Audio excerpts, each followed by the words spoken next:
Alright, hello guys. Quick tutorial here. This is going to be a lightning fast Blender tutorial on how to get a graphic that looks like this inside Blender. I'm not going to go through the the process of telling you how, what does what and everything, because this is just a lightning fast tutorial. At the bottom here you'll see that there's things that appear, like I click the mouse button then, so that appears. So you'll be able to see what buttons I'm pressing. I'll try and go through it and sort you out, but that's just in case. Right, okay, first off, Blender version. This is in Blender version 3.0.1. We're going to start off with a new scene. So we're going to new general, because when you first open the program, you will have something that looks like this. So first off,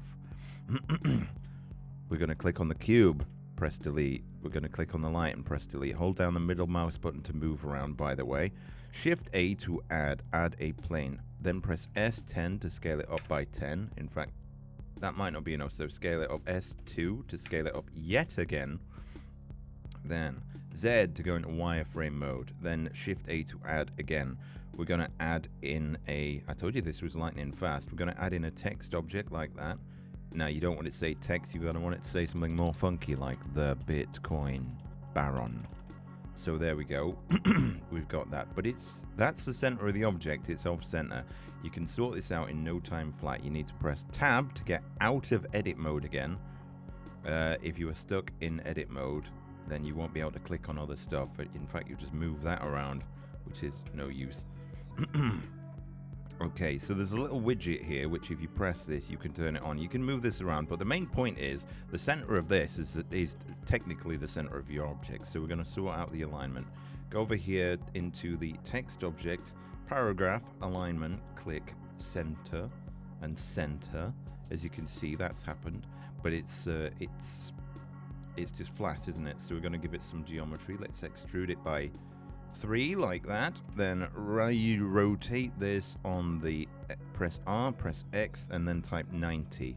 You've rotated it in the X direction. That's this this red line here by 90 degrees. So we've got this here. Now I'm going to move this up. I press numpad 1 to go into this mode and move that up.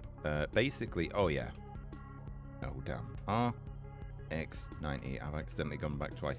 In like that, and hold down control and slide it up. When hold down clicky on that and slide it up a bit. This is gonna look pretty cool. Right, so that's that all sorted out. Oh actually no, it's not. Font wise, you can choose a font. If you look under here you click on this, and then in font in regular, click open. I'm gonna go with the font that I like using, which is Ream Kufi Regular. We're gonna use that. Right, okay, so that's done that. Now, we're going to do some effects on this, but it's currently still a text object, so we can't. So what we're going to do, object, convert to mesh. Right, so this has now made this into a mesh. It may have looked like it was before, but it was not real. First things next, this spanner icon here, click on that, that's modifier. And then go to decimate, we're going to do that, click planar, then this little arrow up here, click apply, like that. And as you can see in the wireframe mode, most of the lines have gone. We've reduced the amount of detail in it. It's still got the odd one here or there, but that's fine. So we've got that like that. Now we're going to add in a wireframe. Going to make it an actual wireframe shape now. If we press Z and go solid, this all looks like crap. So thickness, click in that box there in the wireframe modifier, 0.001. There we are, proper wireframe now. Apply that. So the next thing to do, we've already got the ground in, is to press Z and go back to wireframe mode. Then press press tab to get up into edit mode. Press Control E, subdivide, and there's a little box that appears down here. Click on this. If you click on anything else after pressing subdivide, this will disappear. So be aware of that, and then do that. And then go up again, mesh. Is it mesh or is it face? Subdivide. You could do it from up there actually. And then drag it till it's 10 again. Then you've got lots of faces here, which is cool. So we've got these faces in, but we also want to get the effect of glowing text. We want something for the glowiness to hit in the background. Otherwise, it won't look like it's glowing, because light, if it just travels through empty air, doesn't do anything. So we've got this here. Hold on, let me just check, because I moved, when I clicked and moved this little red and white circle, I moved the, it's called the cursor. It's like a 3D point, but I'm not going to explain that. Anyway, we've moved the plane so it's back behind the text. You look in the view here. Numpad was this numpad 3? It was. And just move it back. Doesn't have to be precise, it just has to be in the background. In fact, because I know what this is going to do, I'm going to move it so it's somewhere in the middle of the text. And then just like we did for this, press S, press 10, and then that's like that. Now you want this thing here is the camera. You want this to always be looking at this, because we're going to move this. If we press numpad 0, you can see from inside the camera. If you press F12 now, you see what the camera sees, which is allegedly fuck all. Why is that? A problem for another time. Right, but we are going to go to, with the camera selected, you got camera settings all in there if you're interested. But the one above that is object constraints. Add object constraint. Click on that and then click track 2. Target. Change this to be the text. So now, as we move this object, you see what the camera's doing is it's turning round to always be looking at that. So it can move this around, which is cool. And then we're going to move this so it's like that, but then also move it so it's back a bit. What about now? Can't see that object at all. I know what I'm going to do. Click on the text. On this row of icons, click this one. It's like a checkerboard ball. Material properties. On new, do that. And then scroll down. Don't look at anything else. Scroll down to emission. And choose a color from this. I'm going to choose blue because that's what we had in the other one. Emission strength like that. It should now show. It is now showing. And then this object here, this needs to be reflective. So we're going to do the same here in the properties. We're going to click new, but this time we're not going down to emission. From this list, metallic. Click on it, hold down, click, and drag that up to about 8.35. And roughness, drag that down so it's almost nearly gone. Doesn't have to be exactly, it just has to be in these sort of areas. And now we see nothing.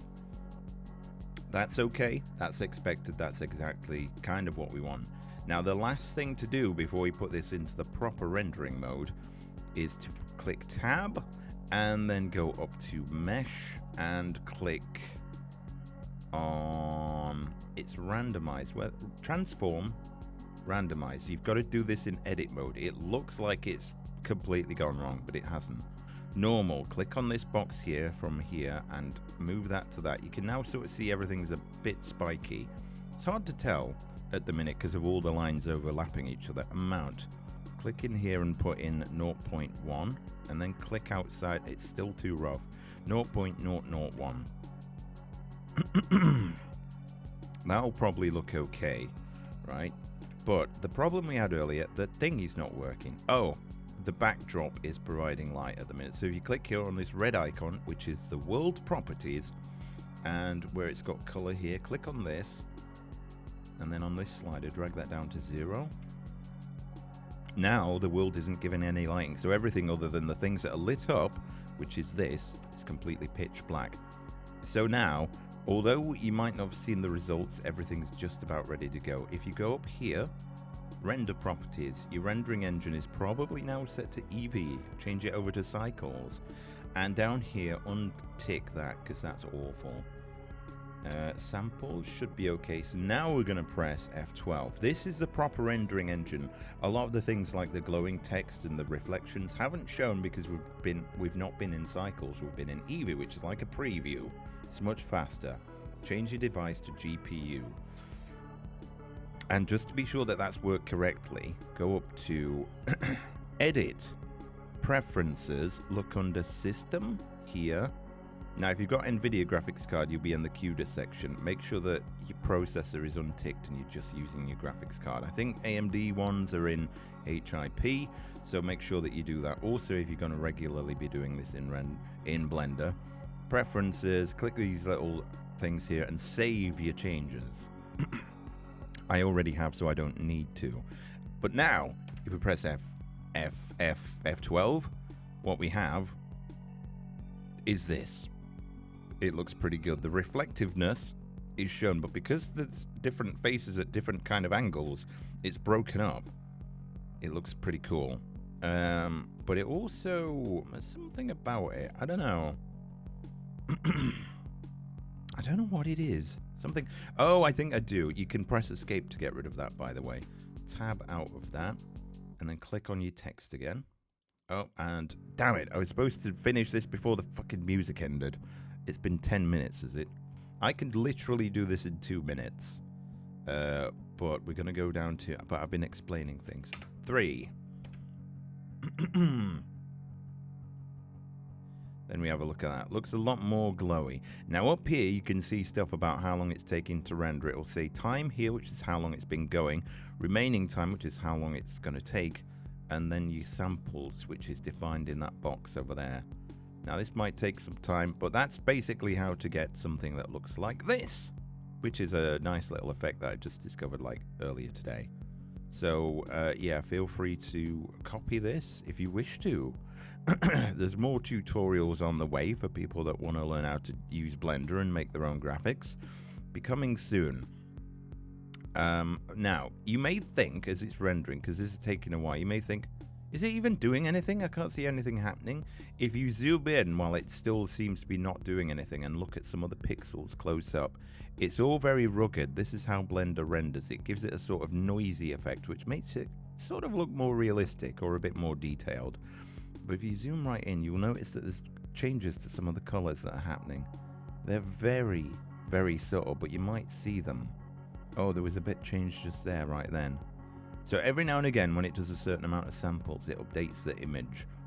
Now, this seems to be fine, but you might start to think, oh, it's a bit noisy, but it might be because you zoomed in a lot. So you can use View, Fractional Zoom, Zoom 1:1 to get back to normal. And then also, once it's done, which it now has, because the time has disappeared, well, it tells us how long it took to render the frame. But if you want to save your image, save as, and just save it wherever you wish to, basically. And then that's how to make this. Well, this was supposed to be a 5-minute tutorial, but I ended up explaining some of the things as we were going along.